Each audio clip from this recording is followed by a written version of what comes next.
Чем ты занимался до войны, где работал? До війни я був студентом, вчився на третьому курсі філологічного факультету в Київському політехнічному інституті. Як і всі студенти, десь підробляв, працював в сфері обслуговування. В принципі, основний свій час я витрачав на навчання. Дякую. Или это спонтанное решение 24.02? Или вы уже внутренне готовились к войне? Почему вы решили пойти в армию?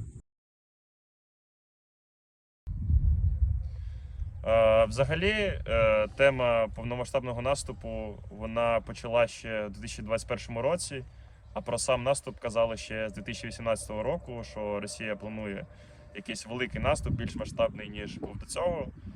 І в мене багато друзів військових, і ми між собою все це обговорювали ще задовго до початку повномасштабного наступу, які взагалі мають бути дії людей, якщо все це станеться. І, в принципі, я за 2-3 місяці до початку повномасштабного вторгнення зрозумів, що я піду в армію, зрозумів, що я буду воювати, в принципі, знав, в який підрозділ я піду, що я там буду робити. Тобто, в мене вже був якийсь план.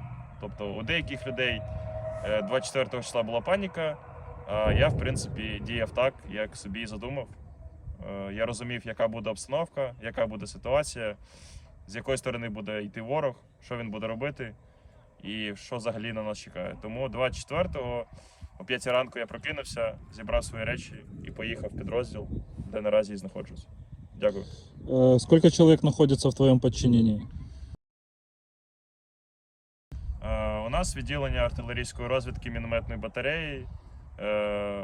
В моєму підпорядкуванні знаходиться 5 людей. Це одна велика функціональна група, яка співпрацює з різними типами артилерії, від маленьких 60-мм мінометів до великих натівських гаубиць, наприклад, М777 або польський краб. Дякую. На каком языке преимущественно общаетесь между собой?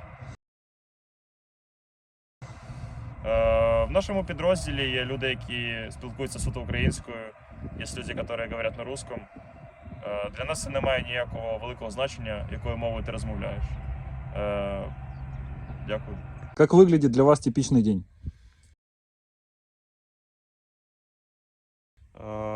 Звичайний день на війні виглядає досить по-різному. Не буває таке, що дні бувають однаковими. В один день буває таке, що супротивник штурмує тебе по 12 годин. Бувають дні, коли він веде себе досить тихо і спокійно. Весь цей час ми витрачаємо, щоб відпочити, перевести нашу зброю і техніку до ладу. Дякую. Что самое захватывающее вы пережили во время войны? Важко сказати, що було найзахоплюючим. Напевне, це перший свій бій, який трапився зі мною у квітні. А так сказати, що такий момент, все воно викликає досить різні емоції. Негативні, позитивні, адреналін в крові.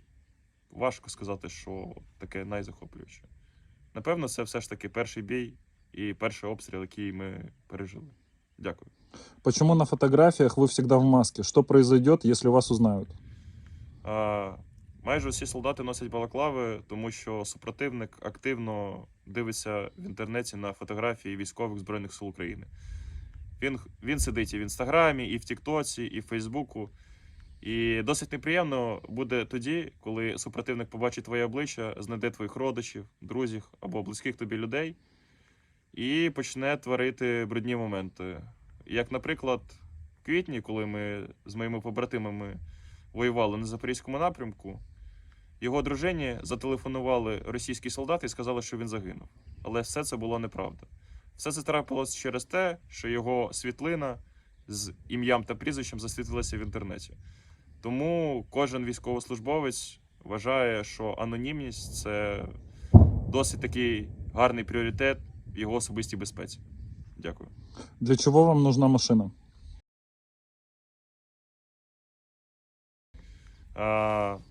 Транспорт нам потрібен для того, щоб, по-перше, швидко змінювати вогневу позицію. Це досить динамічний військовий конфлікт, і чим більше ти знаходишся на статичній вогневій позиції, тим більше вірогідність того, що тебе накриють. Транспорт нам потрібен ще для того, щоб евакуювати поранених з поля бою, щоб стояла машина, в якій будуть професійні лікарі, які в разі чого будуть рятувати життя наших військових. Взагалі, звичайні машини, тобто звичайні буси, звичайні джипи, на цій війні виконують досить багато роботи. Дякую. Как долго в среднем служит автомобиль? Авто на фронті служать по-різному. Все залежить від тих задач, які вони виконують, та від їх технічного стану. Є автівки, які від початку війни виконують бойові задачі. Є автівки, які, на жаль, були знищені супротивником або зазнали важких подряпин від уламків і наразі знаходяться в ремонті.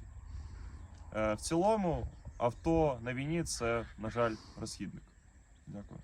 Сколько автомобилей было уничтожено в вашей части, бригаде? За весь період війни в моєму підрозділу було знищено досить значна кількість автівок, на жаль. Ці автівки були втрачені внаслідок артилерійського вогню супротивника, були або вщент знищені вогнем, або зазнали важких ушкоджень внаслідок уламків.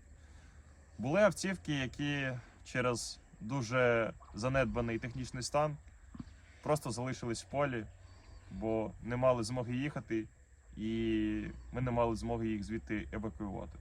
Дякую. Есть ли что-то, чего у вас более чем достаточно?